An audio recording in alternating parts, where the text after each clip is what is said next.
نعم الذي وما من دابة نعم على دابا يو دابا في الأرض إليد مؤن ربهن نعم إلا على الله سوانا كوي الله رزقها أرزق دابا نعم kala daaba gonɗo e leydi ko Allah defti arziki muɗum wa ya'lamu Allah ne andi mustaqarraha hoɗirde daaba o e aduna walla ɗo daaba o woni keeci bamum wa mustawda'aha Allah ne andi resdirde daaba o so mayi ɗo waɗete walla so tawi waɗama e ranga yumum no woniri Allah wi ne andi kullum ko haala ko fu noon ko hode fi kitabin mubinin nane en andi de enen to deftere feññe hono lawhul mahfuz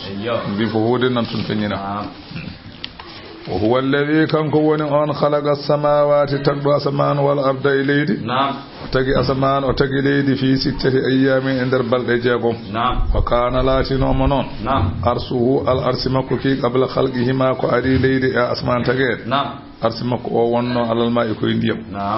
hattan Allah famide wiyama noon lam yakun baynahuma ha'ilun hakkunde al arsi o e ndiyam heedo ala ɗon bal huwa fi makanihi alladhi huwa fihi al'ana aydo arsi woni joni ɗo ɗon tan wonno o huwa noon ma fawqa samawati sabi to dow asaman jeeɗe wiide dow mum wal ma'u ndiyam noon kadi fil makani hanay nokku kadi woni joni ɗo wa tahta ardina sabi lesɗeɗe jeeɗiɗe fa zalika ko woni alhaali awwalu ma khalaqa Allahu an-nur al-muhammadiyya ko adi Allah tagde foy aduna ko annore neraɗo Allah sallallahu alaihi wasallam Allah adi tagde summa khalaqa minhu al-arsu Allah tagi hen kadi summa khalaqa minhu al-arsa Allah tagi annore neraɗo Allah he al-arsi adi tagi fof ko annore neraɗo Allah al-arsi taga koye annore neraɗo Allah wa nasa alma amin uruqil arshi ndiyam ne taga koye ɗaɗi al-arsi ndiyam en taga fa khalaqa Allahu minhu Allah tagi ndiyam henon al-ardina was samawati leyɗeɗe jiiɗi asmanu jiiɗi taga e wa masalan ndiyam he fal arduna o wi masalan leyɗele ɗe min zubdihi koye nguufa ndiyam ɗam wa samawatu asamanuji min dukhanihi koye curki ndiyam he hen yalti fofo noon ko annorde nelala yalti pamal ɗum woni wa kana laatinoma arsuhu al arsi makko ki kanka Allah ko adinde leydi tagate ko adinde asaman tagate alal ma'i koye ndiyam wonno ndiyam ɗam fawe dow hendu Allah wi waɗiri ni ko liyabluwakum o jarriboro on yimɓeɓe anani ko woni hen ko o tagi ko woni hen to banggue maslahaji e to banggue nafooje ko haw jarribo on ayyukum hol fo e mon ahsanu ɓurɗo moƴƴude amalan golle kala mon ɓurɗo wawde ɗoftade Allah wala in qulta wallahi an muhammadu sawi innakum onon de mab'usuna kun ummitintebe sawi non min ba'dil mawti shaggal mayde kun ummitintebe la yaqulanna alladhina ma bi ben kafaru yadunobe be ina haza wanani o qur'ana kalo ummital e on kadi kalo dum o qur'ana o e kalo dum o fof wanani illa sihrun wana kum bilu mi pinin pin bine la Allah ko pilejo mbi kadi deftere nde ko mbilew wala in akharna anhum allawi wallahi so min nemni ga mabbe al azaba lette ila ummatin ha dumunna ma adudati limtaɗo la yaqulunna so min calima lette ɗe garama kamɓe hefere ɓe mabɓe mbi e jalkilgol ɓe mbiya ma yahbisuhu holko haɗi ɗeɗo lefte jippade holko dumbiɗi Allah wi ala ko noon yawma yatihim ñalawma lefte ɗe gare mabɓe laysa masrufan anhum ɓe ngala duñowo ga mabɓe lefte ɗe Allah wi wa haqa bihim jippo e mabɓe ma kanu keɓe laatino bihi e mum yastahzi'una ɓe jalkita wala in azagna al insana wallahi so min menni kefero kay minna ummarade amen rahmatan jurum ko wayno ngalu en cellal en caggal ɗum ma naza'anaha minhu min kefti ɗum e juuɗe makko min porsi min kefti innahu jiya neɗɗo de la yaqusun ko piptotoɗo ewa yurmede Allah kafurun jeddowo nemaji Allah wala in azagnahu wallahi so min menni neɗɗanke na'ama a nemaji ba'da darra a caggal caɗele massatu memnodemo caggal cedele memnodemo so min menimo masalan ko wiyete ni'ama la yaqulanna ma o wi sahaba sayyi'atu bonandeji e musibaji ndihi anni ga am o wasa masalan mantude Allah innahu neddo non la farihun ko murto fakhurun basatodo yimbe ko rokka illa alladhina sabaru so wana ben be ganda ene muni e luruji wa amilu salihati gondi golle mojje ene maaji di dokkano ulaika ben kam lahum ne wadana maghfiratun kafarangal wa ajrun jabdi kabirun mawni wala Allah ka ya majonon an muhammadu tarikun goppa ba'da ma yuha ilayka yogo ko wahaya fewde ma ya ma mbasa yettinde bimi ya ma mbasa yettinde yogo ko wahaya fewde ma wada'igun bihi bittira dum don yettinde de sadruka becce ma holko hanma yettinde holko dum bittutuma bi ajli sabu an yaqulu urtan hada mabbe wiide lawla unzila alayhi kanzun holko hadi jibbine makko ko wete ngalu aw jaa walla anani ara ma aw tawne wonde makko malakun malaika ne gomdinamo onon min jidirni Allah wi jaabo biyabe innama anta nazirun an awanani wana ka jertino tan bim an ka jertino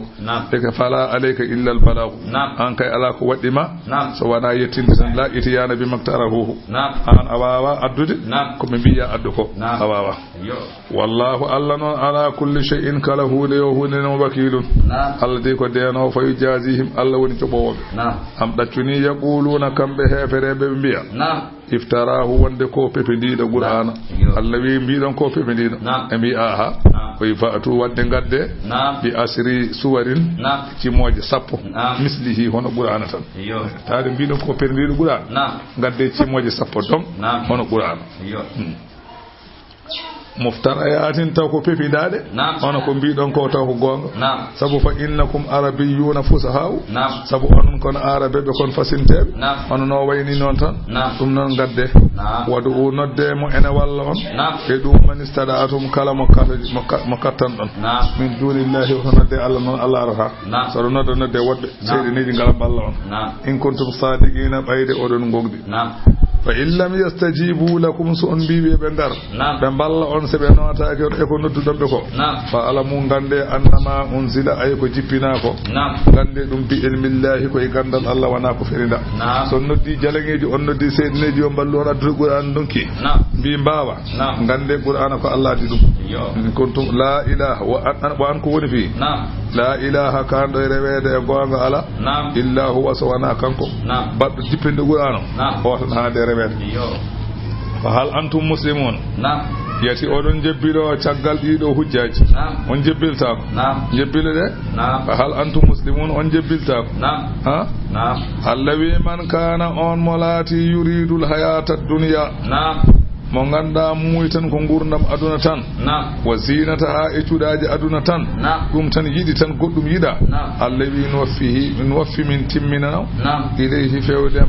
fewde mabbe amalahum golle mabbe min jabbe kala ko be golluno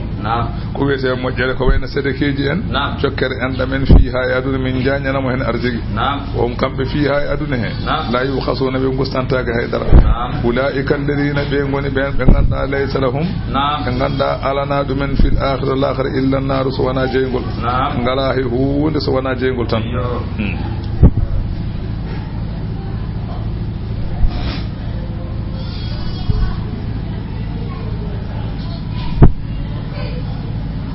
andi neddo bimi gollowo golle fof wadda hen yam o wi ko perdo sabu Allah wi ana aghna suraka an shirki min bodo yondini e jalangeji garindinede man amila amalan asraka fihi ghairi kala mo golli golle mojje rendini e golle he ko wana min taraktuhu wa shirkahu mi upida mo e ko rendini ko kullu kongol woni faydawi ko wili hadis yaqulu li ahadi riyai wa yuqalu en wiyane nyala yawmal qiyamati wanande jomirabi yengoji hajaji tum on kajjino wa sallaytum on julino wa tasaddaqtum on cakkinoma wa jahattum kabanom wa qara'atum on jangino fo be biya non li yuqala zalika dum hale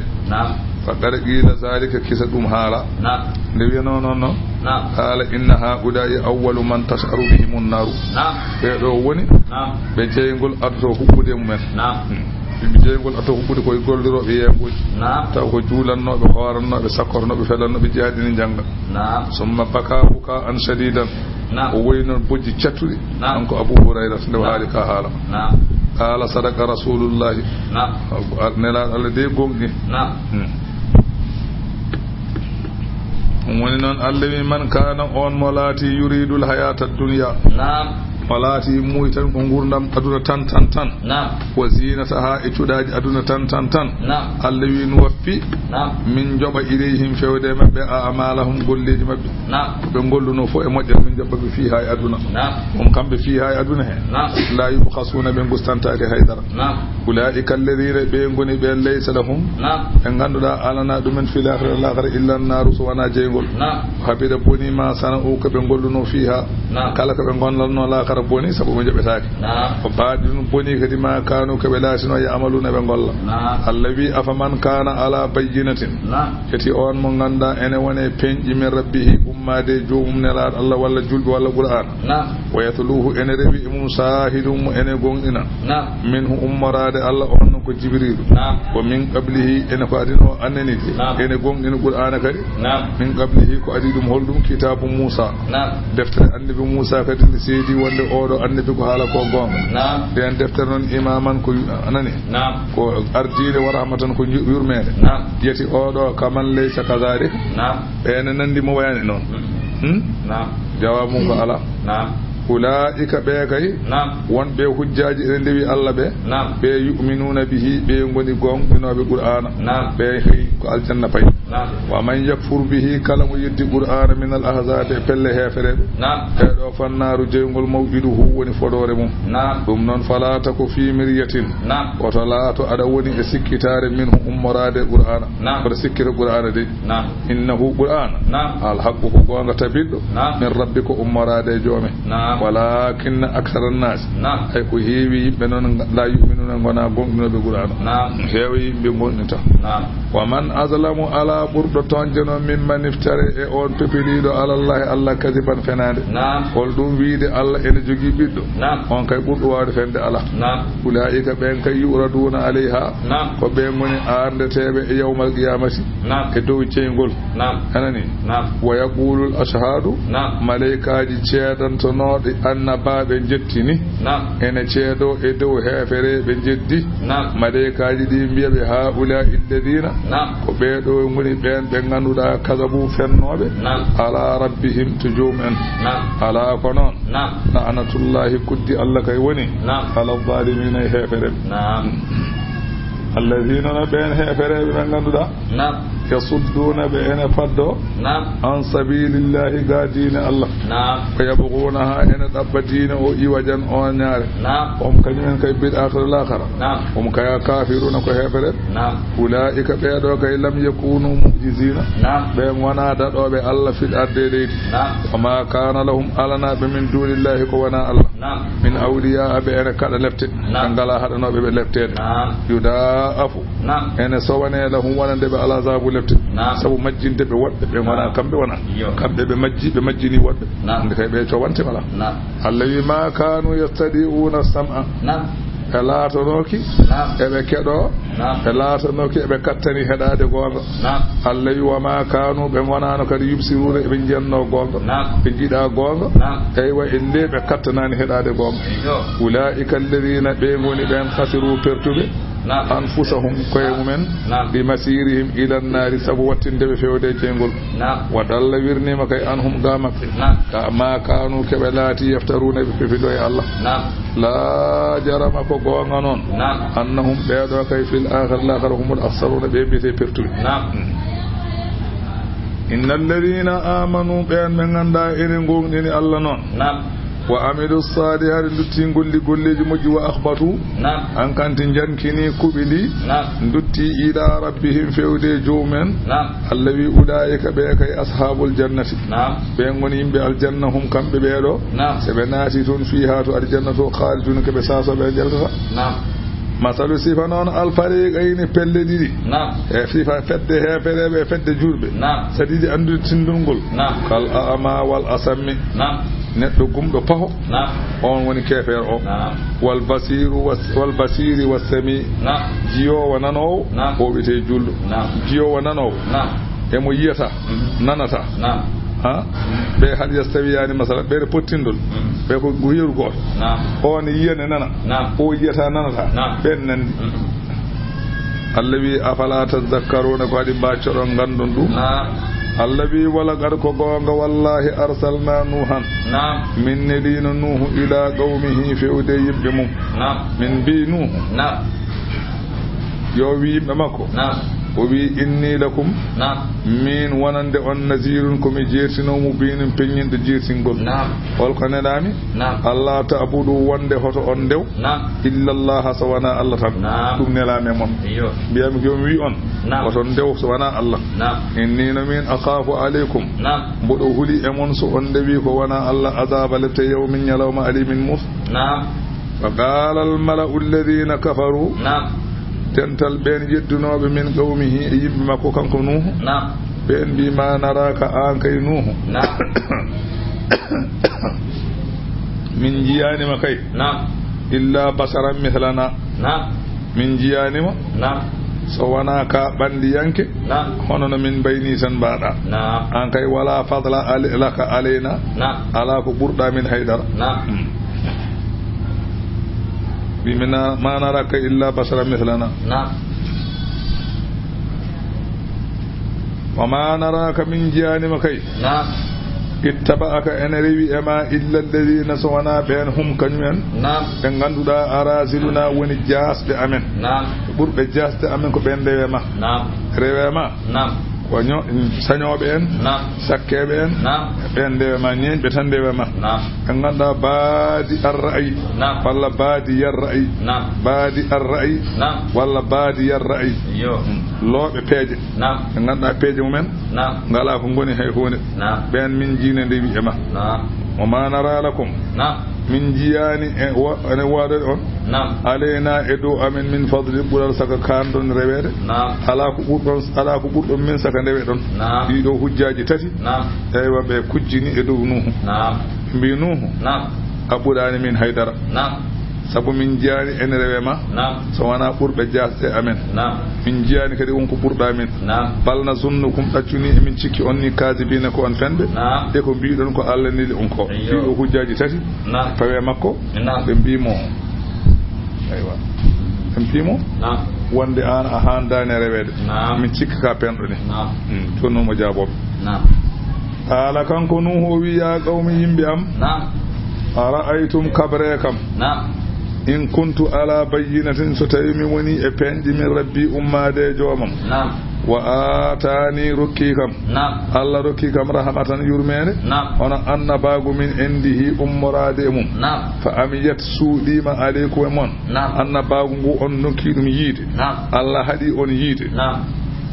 anulzimukumuha beele mbeɗo wawi forsude on e jabde nde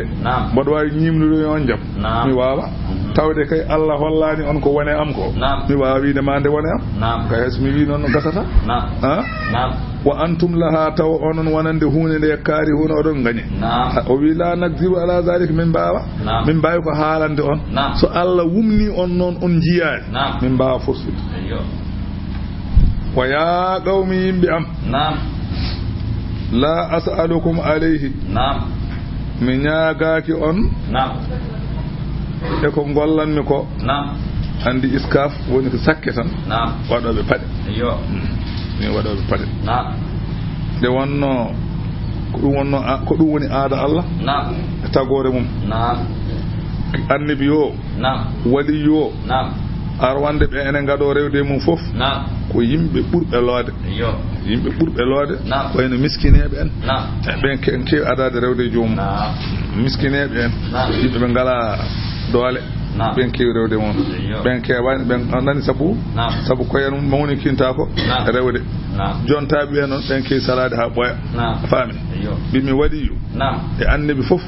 ada so rewde mum ko yimbe loobe so tawi noddi tan ko yimbe be ganda ko miskinebe be ganda ngala mawnikinagol ganda ko mawnikinare ben kiwa adade rewde joomum ha yimbe be gande ko jom koy gonga woni be heddi be ngara kono aldu be patanebe wala yimbe wonbe be bawo pourquoi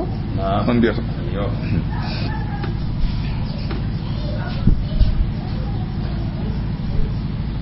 فاميدا نعم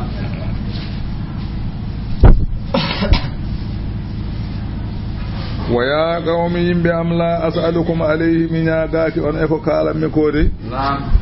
مالا جودي أندكم نعم إن أجري وانا نجبدي أم نعم إلا على الله سوانا قرأ الله نعم إنكو الله يبرمي وانا أنو نعم وما أنا وانا نمينون نعم بدار الذين كبي ديدو بين آمنوا قومن بالله نعم وانا ديدو نعم من بيدو يموني نعم واتاد مجوغراني نعم سبو إنهم كم نعم ملاقو ربهم بكوري إجوام مبه نعم بمي هاو بكوري إجوام مبه نعم كبه هاورو يوب إجوام مبه يوب بنيان يوم القيامة نعم بملاقو كبه هاورو نعم ربهم جوام مبه فيجازيهم الله يوب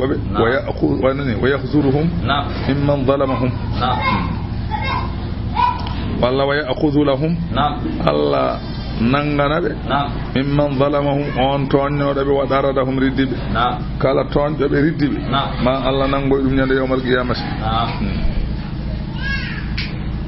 ولكنني كوني من كي أراكم مي وانتان أنون نعم أو من كون يمبي كي تجهلون بأن مجة واتند الهالمون نعم ويا قوم يمبي نعم من ينصرني هو الفاود هدم نعم من الله ألفت الله إن أردتهم نعم ستوي مرديبي نعم سمرديبي هو الفاود هدم بلفت نعم أي قوة afala tazakkaruna ko adin baccodon gandon ko kalton ko ma fewani ko adin baccade wala aqulu lakum min kay mi medani wiide onni indi khazainullahi wonde ene do am do manga sinaji Allah mi wiyani on non wala a'lamul ghaiba mi wiyani on bodandi ko wirni wala aqulu mi wiyani on kay inni malakun wonde ko mi malaika ala wana bidon ko mi neddo ni aha kay ana kay basaw mi duko in kay ko mi neddo no baado ni ko non tan bi wala aqulu mi wiyanani lilladina wanande ben tasdari ben ganduda ene hoyna ayunukum gitamon mi wiyani kay ben kay lan yutihumullahu khairan mi wiyani ala rakra ben ko moj mi wiyani non de Allahu Allah kay a'lamu bima fi anfusihim Allah andi ko wona berde mabbe dum ko Allah andi wona min inni no min isan so tawi mi haali dum la min adh-dhalimin koy ton be jeyete min der qalu be bima ya nuhu he ma nuhu dal gar jadal tana a weñondiri amen ay hey sabatas ada heewi jabali ada hey conte a sontondiri amen fa aksarta jiida alana a hebbini weñje amen conte ma de keewide ko heewi dal min mbawa dum fa atina addan min bima taiduna kala ko podanno da min lefte in kunta min as-sadiqina so tawi koy gomdube jeeda dal haade koy gomdube jeeda conte ma de keewi dum non ko kalta ko abbe tan yoni anani قال وبيبي إنما يأتيكم به الله إن شاء لبتدن بيدن يو غارده أدنت أن دفع الله فالله ولا ما أدونا إنما يأتيكم أي أدنت أن به لبتدن الله فالله إن شاء سولا ما يأتينا سولا ما فوق كنا ولا فوق نون ولا فإن أمره إليه أنا نيدي الحال مثلا أنا نيدي بيمي لبتدن كوي جود الله وني لا إليه ونا جود وني وما أنتم وناني أن كيد معجزين كو أن تدعو بالله أن بابا دد الله ولا ينفعكم نصيحة نفتا أن الله ديرم غو إن أردت أن أنصح لكم ستوي ميدي أن لا درير تاودي كي إن كان الله يريد تاودي كي الله لاتي مكان موي كو أن يغويكم كون مرتين تأن واد أن هدا بخدم الله موي من كي من سمي الله برير لك نفران سو الله موي كو واد أن هدا سو الله موي كو بنو دي أن من سمي يدي yon mujune gasata Allah fan lamdere nafaton wa Allah rabbukum kanko woni jommon ko ilayhi koy makko turja'una lutan hala ta'ala odo ko jumla mu'tarid odo ay ko jumla mu'tarid wana dum yahanno wana yahanno ko alhali nuhu e ay garo ko dum Allah wi bal daccuni am daccuni yaquluna kambe makkanabe iftarahu e biya kanko ne laado Allah ko perdido qur'ana ko bibe in iftaraytuhu so mi fefindima qur'ana fa alayya koy am ijrami bakkaram sen bakkane wodi koy am ko mi windante bakkaro wa anana on o anana min bari'un min kay bodo hisi min ma tujiri mona ko bakkodin ton so mi wadi ko boni ko mi windante onanne ko son badi ko boni onon bindante yo وهي أنني وأيام إلى نوح فود نوح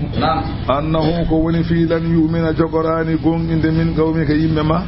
إلا من قد آمن سوانا بين قوم إن تان كي قوم بين تان أن كان دقسي أوانتا دنيا قوم دنا وقرد نون فلا تبتئس رسوله بما كانوا كبلاتنا يفعلون من الله رسوله هنكنت كبن قول لكو الله كبن قول لكو ورسوله هن كبن هالقرود لن يستمر على الإيمان إلا من ثبت إيمانه أن كانت لي مناقل كي على قلتو دهن سوانا قرنو دهن وان صحابة دعا عليهم هولي بنون بعد الياس من إيمانهم شغل فيفتا دمو يقوم بنقول مبه وحصول غاية المشقة له يقصد كاتو لتعي مبه كيف مبه همكو فكانوا بلاتنا مكانكو النبي نوح يم مكو به لاتنا ما يضربونه ان بيانومو بيامو هو تاتا سو هو ينا اليت هو فدو فيلقونه في اللبد بجتمو بمبدومو جابيجي ويلقونه في بيت بجت جابيجي دي بنانمو اندر سودو يسنون موته بي هانكان او ما يغسي فاي اناني بي دو هاي هانكان او ما يهانكان دونك بي ينانا بي كو ماي فيخرج في اليوم الثاني سويتي تنكدو ارت ويدعوهم الى الله ونبي غاري كولي الله وكانوا ولاجنا مكاي كانكو يمbe makko be yahtaniqunahu ebe deddannomo be deddamu ha porko de jelta hatta yughsa ali haw fekor donc annabi nuh fa idha afaga so difti tan qala ya rabbi ghfir li liqawmi joma moda nyaagi ma ya yafu yimbambe fa innahum la ya'lamuna be ganda ko badal ko bade ko modjo kam sanno min de sa diddi kam so jelti ala ko ya may kay wona ya وكان الوالد منهم جاء غوتي مبه كامbe yimbe makko be سفاي مايد يوسي اولاده بادم اتباعه وانا وصياده بيبه مum بيبه be ay odo neejo rende makko de o ko kanga ويقول وانا يويده غركانا هذا الشيخ ما ابائنا واجدادنا odo neejo wondino e baabiraabe men wondino e taaniraabe men hakaza majnunan ko ni tan way ko kaangado anda ko halata biide ko Allah goto rewete o kaangado e ni tan annu ko neejo gudo duubujina ko neejo wona wiide wonde baabiraabe men ko kaangado wonde taaniraabe men ko kaangado wala boluna min shay'an baabiraabe men ta meeda jabde mako haydara فلما أوها إليه لألا وحي وكنكنوه بأدم إيمانهم واندهم بمكو بين جبتا أنغن وانتا قومنا الله دعا عليهم كنكنوه وهدي بوي رب لا تذر على الأرض من الكافرين ديارا جوامم بودا نياغي ما خاصا وپو دولي دي كيفرن ودي غالي خويو حالكو أنسا اللي موسنا الفلك واتلانا بمي fulkunon fulkunon ko laana ena wana laana wana laade bimi fulku ko fulku tan so laana ko fulku so laade ko fulku kanyum fami jida e safina joni ko laana sufunu woni laade kono fulku kay laade tan ena wana laade wana laana taw ko inde nde wotata wiyama non laana makko kankan ko nuhu njuuteki makka ko capanɗe jeete dira njaaje ki ko capanɗe joyi dira to wendi dow capantete dira a faami dira fof noon ko tuggude balabe haa to juuɗe kaaɗi ɗum ɗo ɓuri lollude e riwoyiji won riwaaya goɗɗo wi laana ka ko ujunnaji ɗi e temedde dira njaaje ki ko temedde joyi dira kono ngol konngol yaraka ɗum woni Allah wi wasna il fulka watlana bi ayunina e nden ka amen amin nden ka amen emin ƴeewa wa wahyina e yamirore amen wala tukhatibni woto noddiram noon fil ladina e ɓen zalamu toñɓe woto noddam yo woppuɓe de so ɓe hankandi ko an wiyomi halko mboɗo halka ɓe janggo e jaam noon mbiya yomi woppu gona e ñagade mi woppu kadi ɗum hoto wadde attention de mbiɗa haalanma guila joni an wi yomi halkuɓe an wi hoto woppuɗo hay goto ganda koɓe kalkoɓe kamɓe fof janggo e jaam noon gona wiide mi tinno woppuɓe walla woppuɓe mi yiɗa ɗum attention o wi mi wiyata noon o wi innahum kamɓe mughraquna keɓe yooleteɓe wa yasna'ul fulka o wone wadde laana ka konko annabi nuhu o kullama marra alayhi mala'un kala nde wirtimo dental min qawmihi yimɓe makko sakhiru minhu gona e jalkiddemo so wirtima omo feŋa pontoje omo feŋa leɗɗe ɓe gona e jalkidde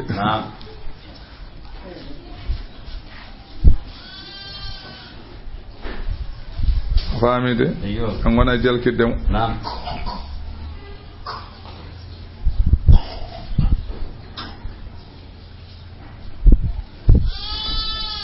on saha so ɓe gona wiiɗi mbiyannoɗo kuuli Allah ko ni ɓuɗo kadi rutti ko de wattidi battene umare garas gona haaldi ɗin kon kadi ɗo wattidi o de wattindiɗo hay goto anda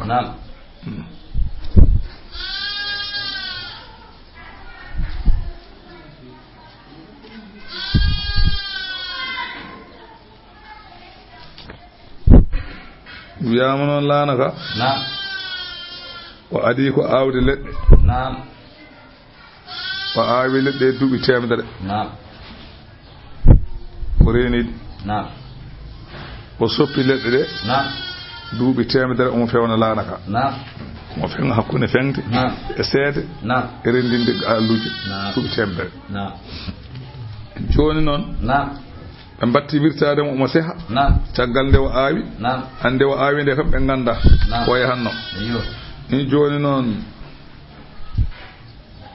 ɓe gona e wirtade mo omo seha kala nde ɓe mbirtimo ɓe gona e jalti ɓe mbi sirta najjaran o wonti kadi minise baada an kunta nabiyan caggal nde gonɗa annabi wa kana ya'malu safinata fi bariyatin wonno laana ka ko dow jiiro fewnata ɗum o fewna ɗum ndiyam ala ɗon jalkirgol maɓɓe ngol noon ma woni ɓe ganda ko woni laana nde wonɗon nen laana jolani kadi ɓe naftortako awli kawnihim walla keɓe jalkitirtama ko eɓe gandi laana ni kono noon eɓe kaawa holko gollirta kaɗo laana e dow leydi ndiyam ala ɗon holko gollirta ka laana e dow leydi taw ndiyam ala eɓe kaawa ɗum ala kanko nu ho wiɓe in taskharu minna so tawi on jalkiti min fa innano minen naskharu minkum minenema min jalkit on kama taskharu minna no jogorɗo no jalkinani kama taskharuna ay no jalkitirton ni so min daɗi on juulima minenema min jalkitir on noon fa sawfa ta'lamuna mo on gandu man ya'tihi mo jogori ardemum azabul lette yukhzihi de ene koyna ɗum waya hillu jippo alayhi mum azabul lette mugimum ɗe ganduɗa ko ɗumiɗo mo on gandu ɗum de o waɗi laana ka wiyama adi jolde laana he fof o adi wadde hen ko menkelde kanŋe wattindi jolde laana he ko mbabba nde mbabba ba yiɗi jolde laana he nanni becce mum fata Allah ga iblisu bi zanabihi tan iblis nangelaci mbabba fastas galariji laahu koyɗe caggal ɗe donki yaade on kandi noon mbabba gidda ronka taw iblis nangelaci he wa ja'ala nuhu yaqulu way haka udkhul nuhu ni jalle balma naat ba diwa kadi ko ronka naatde ha ɓoy kanko annabi nuhu o wi hay so aɗa wonde seyɗani kanko on babba naati nden babba ba naati seyɗani o naati iblisa nuhu wimo an ko nartirɗa ɗo an kuɗaɗo Allah o wi beela wiyani babba ba yo naat hay so aɗa wonde seyɗani kanko annabi nuhu o wi yaltu lanami an seyɗani o wi alay sago nawami en jadot kay won konngol wi noon won konngol noon wi o nawani mo asalan e laana he ɗum woni ko selli sabu nawede mo e laana he habar celluɗo arani imi habar celluɗo arani en kaalino noon mbiɗen wone laana he pewnugol mum duuɓi temedde ɗiɗi en temedere ko tusade leɗɗe temedere ko fengde pontoje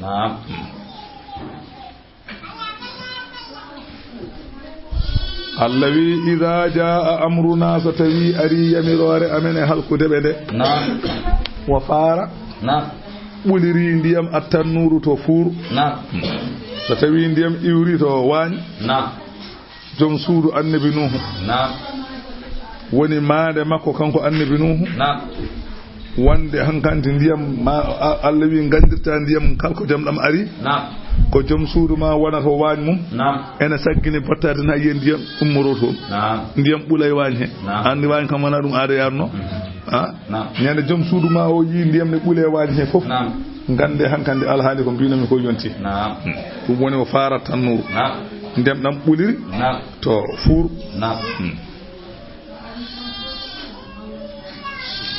faami faara tannuru ɓuriri to fuur Allah wi qulna min bi ihmil fiha wat e nder laana he min kulli zawjayni kala deweli gorel isnayni ɗi on deweli gorel fof waɗa hen wiyama kanko annabi nuhu poñƴi fof ndenti diwe fof ndenti kala diwe garde o ƴettat jungo makko ñaama ngo o fiya kala ko fi ko gorel wonata o nanna e laana he ngoɗo jungo ara o waɗani o nanga dewel o weddo e laana ko heddi ko yoolo kala façon ko noon ko dewel goto tan nasta e laana weddi ko woppo e boole Allah wi mo nannu hen dewel gorel kala façon wa ahlaka yimɓe galle ma nannu hen illa man sabaga so wona mo ganduɗa ene adi alayhim alqawlu konngol wonde ko maayo on noon natta wal maana kullu sinfin min kulli sinfin zawjayni zakarin wa untha kala fasongel dewele gorel ene nanne e laana he qala al-hasanu lam yahmil nuhun ma'ahu nuhu rondani wondude e muɗum illa ma yalidu aw yabiru kala ko jibinta walla ko ɓoccinta o nannata ɗum e laana wa amma ma siwa zalika mimma yatawaladu min al-dini kala ko jibinte e ɓakke en kal baqqi wal ba'udi ko wayna feluji en ɓowɗi en ñakki en anan ɗum de falam yahmil minhu shay'an nde wonno ɗum wona ko jibinte ɗum jibinte koye ɓakkere ruwiya abrahamani gon goɗɗo wi annal hayyata wal agraba ataya nuhu o wi ataya nuha anani de mbarodi boddi e yaare ngare nuhu wa qala yaare e boddi mbi ihmilna ma'aka e min jiɗi nawra min jaada e ma فقال نوح بيبالا إنكما آن ياري آن بدي onon ɗiɗo sababal bala'i onon goni sababuji masan jarabuya kala jayya onon goni sababu mum fala ahmilukuma mi jogorani ronde on e laana he faqala ɓe mbimo nuhu e boddi mbi e ndo yaare e boddi mbi ihmilna wa nahnu nadmanu laka ron min defanoma Allah na durra min lorlata ahadan goto sakaraka kala kalɗo indema min lorlata ɗum boddi wi noon yaari wi noon o wi fa man qara hina yakhafu madarratahuma kala janguɗo sahade huuli lorro wi boddi walla ɗo huuli lor yaare a jangi salamun ala nuhin fil alamina lam yadur lorla ɗum no jiyata bayde wat tututu waɗa janga ko a jangi fittaka yaare ñaami liɗɗi fof no kefiɗe je nelaɗo Allah wi noon ko nelaɗo wi noon nelaɗo wi kala bil salamun ala nuhin fil alamin fiɗatake yaare inna kazalika najmu musinin noon kamɓe mbatti hen kon ko fiɗare min tan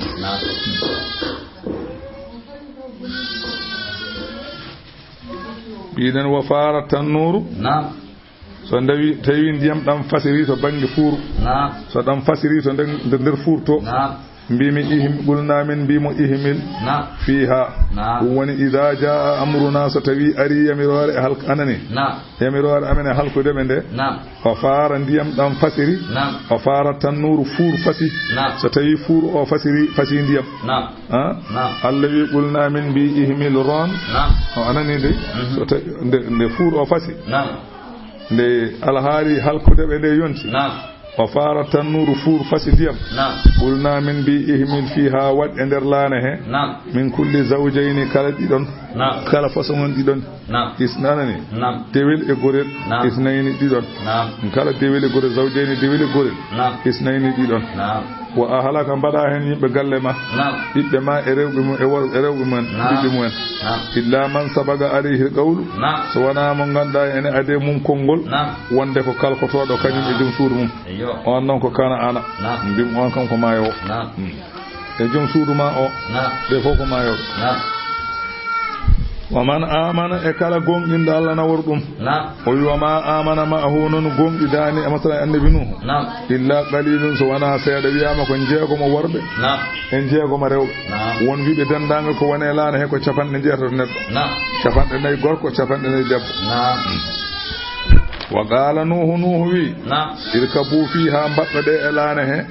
بسم الله كو إند الله مجراها وني دوغيرد لانك بسم لانك ko inde Allah woni dogirde mum wa mursaha sakadaro ko inde Allah ha tirde makka ko arani so tawi be jole laana he so wi bismillah tan ka fakkirat so yidi ka daro ko bismillah ka daro bi dum motor bismillah tan woni gasoil mabbe bismillah tan laan fakkiti se be yidi ka daro be bismillah ka daro woni bismillah mujraha wa mursaha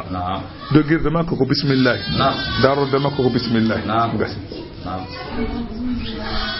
kanko no howi inna rabbi jomam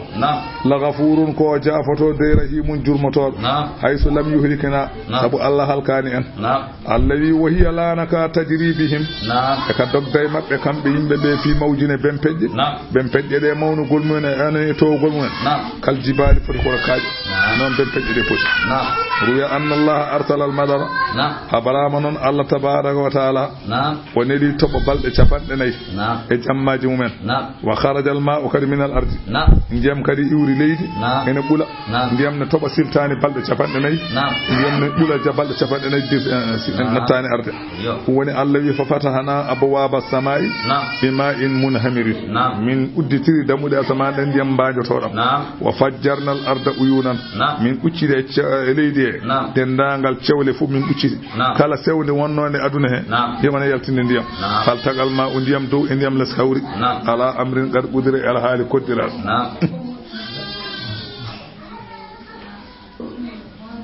Allahu akbar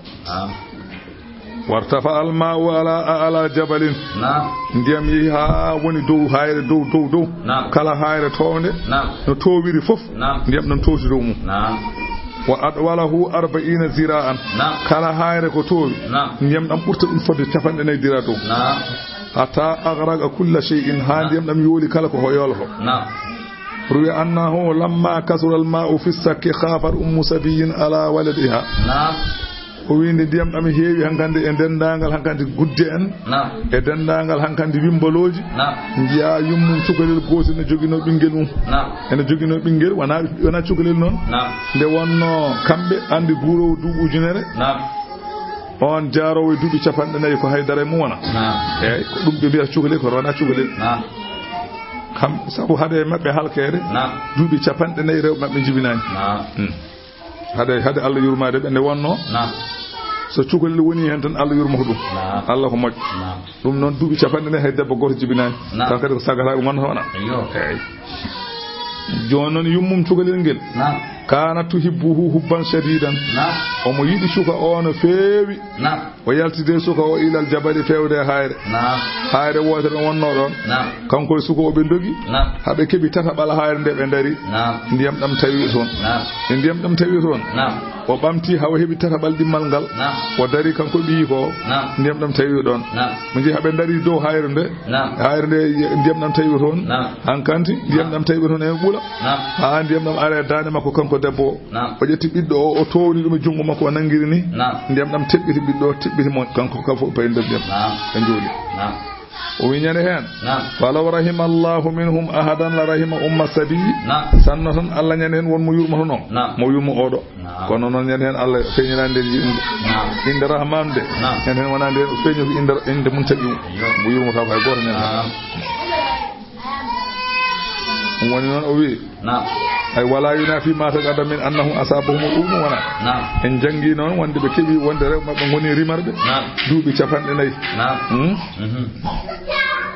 بجواز أن يكون هذا الولد ابنك أكثر من 40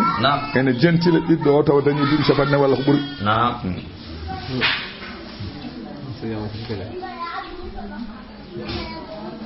woni laanaka o tagiri bihim ene dogde mabbe fi mawjine ben pejje de kal jibali foti kono kaaje wana danuhun ibnahu on sahanuhu woni ewnondirde biyum ene ewnondira bim wana da ewnondiri nuhu ibnahu bim ne wiye kana ana wa kana latinoma kana ana non fi ma'azilin woni ko fallonde galanaka kana ana jabani jolde lana kanko nuhu o wona wiidi ya bunay e ma bingilam irkaba ma'ana arjul bi amen lanaka andi biddo wi arjuli asali wala takun biyam o salatu dima al kafirin wonde hefere o jabdo heddade be kala biddo jaabi mu wimu saawi min bodo jogori tappoyaade ila jabalin fewde hayre ya asimuni ndeedo hayre so min ngabbi ton manderena minal ma'i liyam so min ngabbi ton mi yola fa kala nuhu jaabi mu wimu bingelam la asimal yawma deno ala hande min amrillahi lebte Allah kado ma hande yola on ala wana hayre wana net sawai ngaranjo la ilane he illa man rahimallahu so wana ma Allah yurmi on non ko dena mo Allah yurmi on jotta ko ilane he kala mo jolane kala na hande Allah yurmata ko dum non mo Allah yurmi non on ko ilane he jolla wa hala allawi wahala heetti lombi tan wahala lombi baynahuma hakkune nuhu e biyum al mawju bempeg andi biiden nuhu nane ndiyam ene jolde yimbe mum biddo nan dari ka biddo mo biddo arjol for haaji arjol biddo min ko ne hayre paami pour bete wasa ma wasa yolade o wortam pino ma hayre hadore mi yolade ala do ebe kalda tan Allah wadi bempeje hakkunde mabbe benati yindirde kis dum woni wahala lombi baynahuma hakkunde mabbe al mawju bempeje fa kana biddo o laati min al mughlaqina ko yolabe jeya min al halikin bil ma'i wa halkira ko ndiyam wa warada non won kongol wi annahu kay awa ila jabalin won kongol wi o naati koy hayre ali o tappi hayre towde fa dakhala fi gharin minhu wa naati e bimbalo hayre he wa sadda ala anfusihim min kulli jihatin wa jetti uddi damude bang yobang ko uddi no woni nder toni o mataro o mo huwa o yolori e kuudi he kisi o may ton kuudi ndi e ciofe de o yolori mayde ngerji mo na dum buru lubdude maro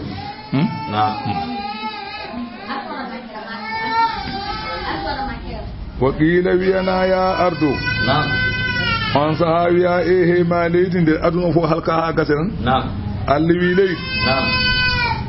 ibla ima aki mimi ibla ima aki mo ndiyam ma leydi wi nam o mon ndiyam ma hay dara yalto don leydi mudi ndiyam ha laabi cep hay hunde asinta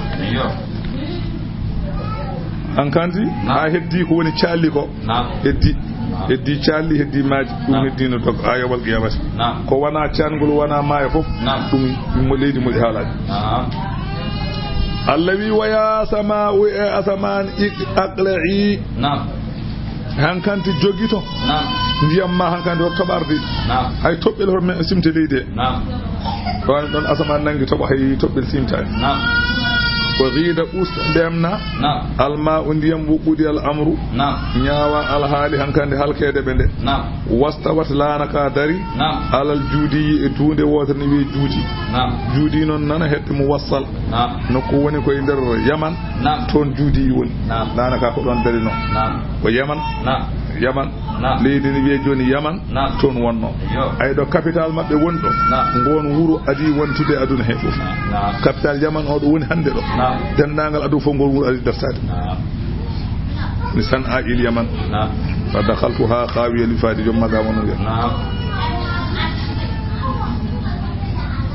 woni wastawat ngalana dari alal judi e do dunde wiyama kanko annabi nuhu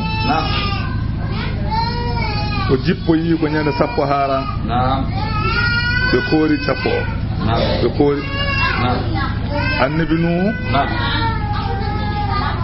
ɓe joli ɗin ɓe joli ko ñalawma sappo haran ɓe jippoyi ko sappo rajab sappo mawnum yawa awri lebbi jeegom wiɓe wi o ballumin e oɗo deƴƴi so tawi koɓe kamɓe sukaɓe yeɓe gummo ɗon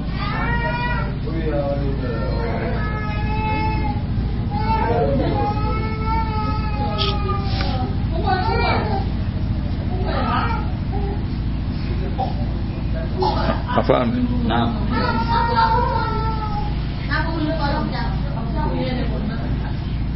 nde ɓe dari ɗon kana muksuhum fi safina sittata ashurin ɓe gonelane he ko balɗe jeegom ɗo lebbi jeegom falamma najaw nde ɓe daɗi saamu jami an kamɓe fof ɓe koori hatta ɗo yuuri hay diwe koori poñƴi koori yawmu asura ñalawma sappo harano shukran lillahi sabu mantude Allah ala najati wa marrati safinatu bihim bil baytil harami lana ka nawi ɓe nde ari haɗo suudu kaaba wonnoɗo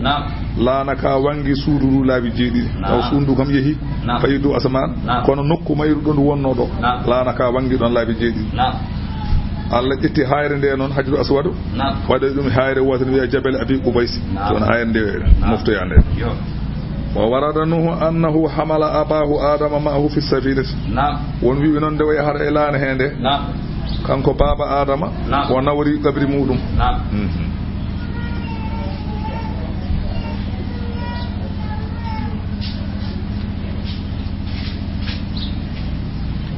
wiyama noon diƴƴe gonɗe joni ilemeje ɗe mimi calliɗi e maaje ɗe wiyama ko ndiyam gummotono ɗon to asman ɗam ko ɗan woni calliɗi kono leydi ndi kay nde Allah wi Ibrahima aki hay toɓɓe heddaki fof moƴi haalade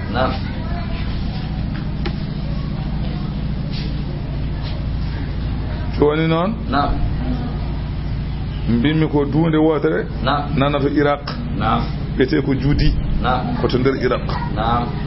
ruwi anna allaha awha ila aljabali Allah wahayima hayre nde ɗon nde laana ka gaari nde wi anna safinata tarsa ala wahidin minha o wi kaaƴe ɗe fof kaaƴe gonɗe on saha diwan Iraq ɗe Allah wahayiide wiide laana mbiyete ka laana ka laanam ka jamirmi annabam yo jol ka jogori daroyaade koye gooto e moɗon Allah wahi kaaƴe ɗe koye gooto e moɗon kanje keddiɗe fof ɗe towti a dow pour goto fof hayre fof wiya kañum faddoto mbeten yana e muɗum kanje fof ɗe toowi ha heddi hayre mbeten juudinde nden lesdi ha heeɓi les fayi leydi saabu yankinanere Allah nde laana ka ari fastawati safinata alayhi wa bagir ala awadiha laana ka wa dari e dow makka dore dow hayre he heddode laalaɗe mum o fil hadisi bagiya min ha shay'un on wiɓe laalaɗe ɗe laalaɗe laana ka ene heddino ha e leñol nelaɗo won hen ko hawri won hen hawruɓe hen o warada annahum lamma kharaju min as-safinati wiyama nde ɓe jalti e laane he banaw qariya tan ɓe mahi wuro woto wa sammuha samanina ɓe guinniri wuro ngo samanina noon wuro ngo wiyete nde wonno keɓe capanɗe jeetato ɓe guinniri wuro ngo samanina gon wuro noon woni ha joni ngo wodi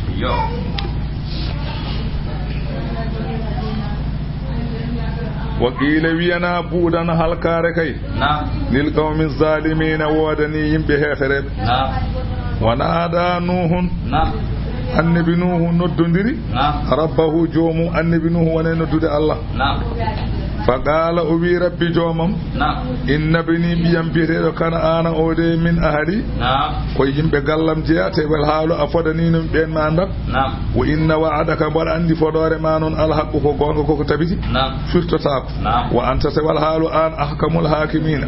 dendagal ɓe ene ñaawa an ɓuuri andude qala ta'ala Allah wimo ya nuhu ihima nuhu innahu oɗo ɓiye oɗo laysa min ahlika o wona yimɓe galle ma jeeya o jeeyaka hen koy bibbe makko jeya kono laysa min ahli dinik wana yimbe diine makko kefero innahu nyaagaade min non yomi dandu kefere nde paama dum amalun ghayru salih ko golle de mojjani sabu mi haalani no ma mi wima wala tu khadibni fil ladina zalamu bodo moodi Allah hoto noddam e ben hefede be yomi dandu o ko kefere a yomi oppulo ko dum woni meden hadana mo dum mi hadana mo bide ya hadam halku kefere mi wima hara namdo hala nyaago mi dum biida nyaagota joni ar nyaago mi oppu kefere ha fala tasalani hoto nyaatomi ma laysa laka bihi ilmun ka alanama e mudum gandal boda arrintima attention ganda innino min a izuka bodo waajo ma anta kuna de lahda min al jahilina koy majjube jeeda wata namdo ka anda bodo rentinma laataade e majjube jeeda bodo rentinma dum dala o wi rabbi jomam dum woni innino min a'izuka bodo waajo ma bodo waajoroma an takuna hade ma laataade min al jahilina bodo rentinma laataade taw koy majjibe jeeda nyaagaade me ka anda dala kanko no wi rabbi jooma inni min a'udhu bika bodo molima an as'alaka ne nyaagoto mami ma laysa li bihi ilmun nenam do mami ko alanaka be mum gandal wa illa taghfir li sa ya fakimi e ko belsindimi ko wa tarhamni sa yurmakimi akum min al khasirin la ko pertu be jaani Allah wi qila wiyana ya nuhu e nuhu ihbit tello elana he tellodo bi salamin wondude kisal tello yaltilana he ada wonde kisal minna ummarada amen wa barakatin e barkeji e mojjereji alayka woni ema wa ala umamin woni e leddi mimman maaka e ben wondube ma hunde e wondube ma be barke ma yalti mumen mojjere ma yalti mumen wana kambe fokam sabu be mojjani ma ngon hen ha ndeke wana kam fof min man ma ko wi ko hunde e wondube ma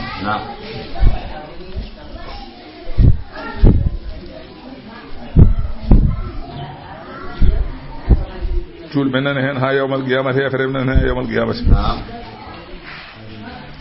wiyamande kanko annabi nuhu nde o yidi nde o yalti nde be jalte laana he o yidi nelde mo ene adana be khabar leydi fa qala lahu dajaju gertagal wi mu ana mbodo yahami adana khabaru leydi joni mi ara fa akhadahu wa nangi gertagal fa khatama ala janahi yati bibde o takkide gertogal hankante natti diwde wa qala o wi gertogal anta mahtumatun bi khatimi hankanti an bijjama takkama e takkirama takkolam min la tadiri abadan awanta diw ha cey tan tafi ubika ummati kala ko jogori yaltude am ko ene naftoro ma ene nyamma ana wayani no fonduni awanta wana fonduni ko nder wuro gonata ade hirse ada warane yimbe ne bada banaf no nyama gartuka kam deej fa ba'athal ghurab oneli jey fa asaba jifatan jeyne kadi ha dani jiba tan yani hen wane nyamte leeli artude jey arti o hudi dum o wi kala do woni yo Allah wurti mon kulul dum tagi jey ene ware nokku hillu ene ware makka ene ware hurum makka ene ware hilli jey ala fodo warata kadi jey arata e cuudi e arta e nder wuro wonelli non fondu fondu non ronki do dari dare dow lekki to leydi sabay fondu dari ton caggal dum do fondu dari sabay woni e coppi wete sabay fondu ndu dari don itti berere fol wade hono ko mum berbe fol zaytun arti nuhu fami wonde fondu ndu ala do dari donc ko do dari ko dum arti dum fo ko ndiyam caggal dum o nelti fondu fondu ndu ari ha nokkudo makka wonno do suudu kaabo wonno do fondu ndu ari don ndeke yo ndiyam taw hankanti ibi don do suudu kaabo wonno do ndiyam immimo don makkere ne ko wadere coy fondu ndu dari hen koy kon gojji fondu mariama koy kon gojji fondu ndu arti to fondu ndu arti do o wi fondu holko jidda fondu wi jinmi dokkami ko anta habali dawbu fi unugi dokkami cakayel e danam wal khidabu fi rijli dokkami puddi wona koy ko nam annabi no wi ay woni pole fo ngil jila koy ko mun ngol puddi fami ta jaa tobbon gonko do e daare ko woni cakayel ngel wi ngel annabi nuhu non dum tagi jaa fondu ena hoda huru makka annabi nuhu jetti jungo wadini e daane maggel bay cakka mbodeeri gonde ko ndi woppi hen annabi nuhu duwoni fondu yo Allah wadi mum barke Allah wadi hen barke den nanga ado fof fondu bur hewdi besu Allah wi o umamun ene hen leƴƴi noon won leƴƴi gonduɗe ma barke nanay mumen ene hen leƴƴi nana gondema Allah wi sanu matti umma min dakhmit be aduna summa yamassuhum minna ma memoyɓe ummade amen azabun lebte alimul musatu l'akhara sabu ɓen ko hefere Allah wi tilka ɗeɗo ayaje kalade annelaɗo Allah sallallahu alaihi wasallam Allah na haalanamo o wi ɗum ɗo min amba il ghaibi koye kabaruji birniɗi a tawa ko gila annabi nuhu nelaɗon tawano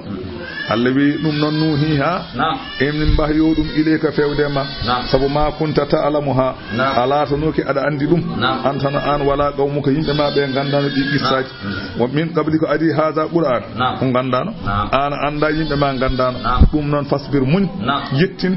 muñ to'eɗe kala ko mbaɗaɗa ganda annaba ɓe ɗum mbaɗanoma sabu mi haalima jonjoni nuhu ɓe ɗaɗɗanno ha fekkoro wana ɗum wadde anne mum sa fiyama innal aqibata ay wattande kay lil muttaqina wodani hulɓe Allah